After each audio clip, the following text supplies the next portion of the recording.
So here in this problem we are given that we want to replace 20 megawatt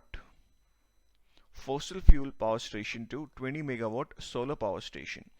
and we are given that the power incident normally per square meter on the earth surface is 350 watt over meter square, and the efficiency of the solar voltaic cell we are given as 0.2 or 20 percentage. Now we have to calculate the area A which would be required to generate 20 megawatt of electricity. So the incident power we have 350 watt per meter square, but the voltaic cell is able to get only 20% of this. That means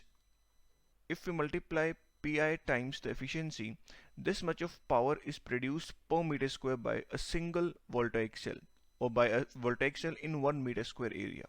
And if we